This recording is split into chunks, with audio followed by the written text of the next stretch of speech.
Hello everyone. In my previous video already I have explained the difference of spectrometer and spectrophotometer and all. So now I am going to explain the principle. So in UV visible spectrophotometry it follows the Beers-Lambert law. Now what is Beers and Lambert law? In case of Beer's law, the intensity of a beam of monochromatic light decreases exponentially with increase in the concentration of absorbing substances. So, and in other hand, the Lambert's law, when a beam of light is allowed to pass through a medium, the rate of decreases of intensity with the thickness of medium is directly proportional to the intensity of the light. So, this is Beer's and Lambert's law. And instrumentation part, just I am giving the name of this components. I'm not going to explain because I'm going to prepare one video on instrumentation only. So this instrumentation part, we have a light source where hydrogen research lamp, deuterium research lamp, different types of lamps are there, like xenon arc lamp, and monochromator is here. So it disperses the radiation obtained from the source into their separate wavelength. There are two types, prism and grating. And after that we have a detectors. These have a photo cell detector or photomultiplier tubes. Different type of detectors are there in a UV. An amplifier is also present in UV. The spectrometer has balancing the electronic amplifier which subtracts the absorption of the solvent from that of the solution electronically. After that we need one recorder, so it's present in the UV.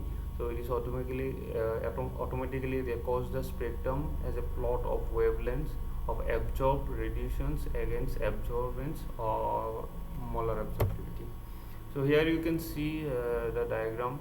So first we have a radiation source, that is light source, already I have explained, hydrogen discharge lamp and all. After that monochromator, that is prism monochromator, getting monochromator, two types. Then beam divider is there. From beam divider, one of the beam goes to the reference and one to the sample. So reference beam and sample beam. Two sample holder are there. In the sample holder, if you keep in one blank, in other one is sample.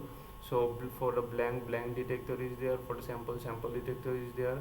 Ultimately it goes to amplifier, from there to recorder. Ultimately at last we are getting the UV spectrum.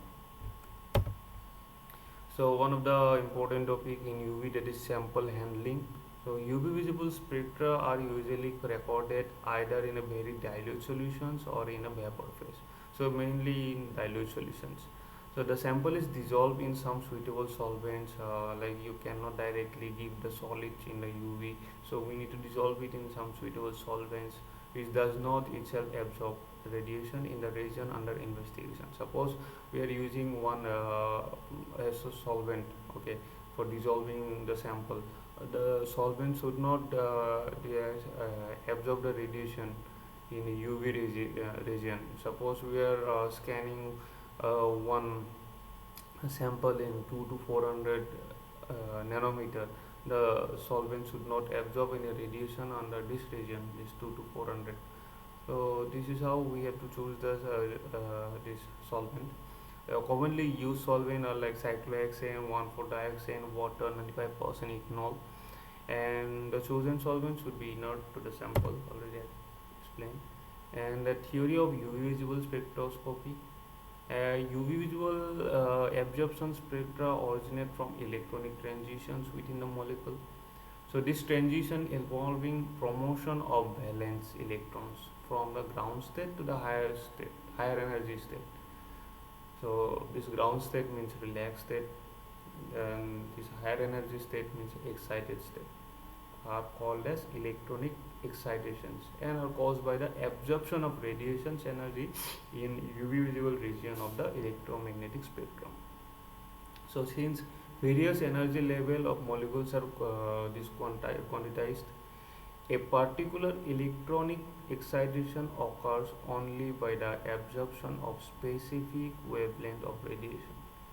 So please see here, since various energy level of molecule are quantized, a particular electronic excitation occurs only by the absorption of specific wavelength of radiation corresponding to the required quantum of energy. So electronics, the different type of electronic transition occurs in the molecule. So according to the molecular orbital theory, the excitation of the molecule by the absorption of radiation in the UV visible region involves promotion of itself electrons from bonding or non-bonding orbital to an anti-bonding orbital. So first one we have sigma sigma transition. So what happens in sigma sigma transition?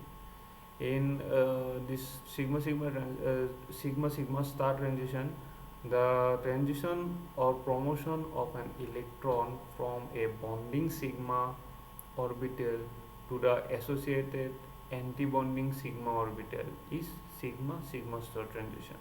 So it is a high energy process because the sigma bonds are generally very strong. So and next is n sigma star transition or promotion of an electron from non-bonding orbital to an anti-bonding sigma orbital is designated as n sigma star transition.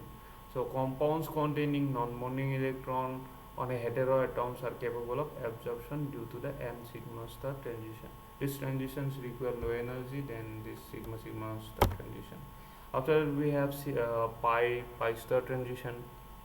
So in transition what happens? The transition or promotion of an electron from a pi bonding orbital to a pi anti-bonding orbital is designated as pi star transition.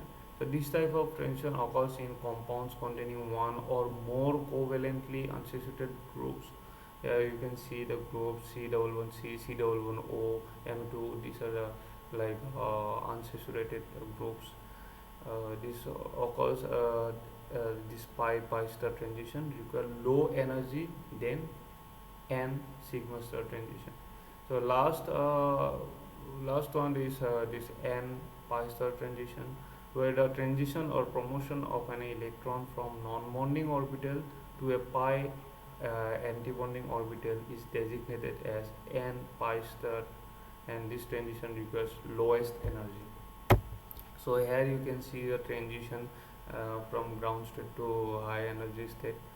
The first one is sigma sigma star, then we have n sigma star, then pi star, and n pi star. So these are the relative energies of electronic transition. The four type of transition here you can see. Thank you.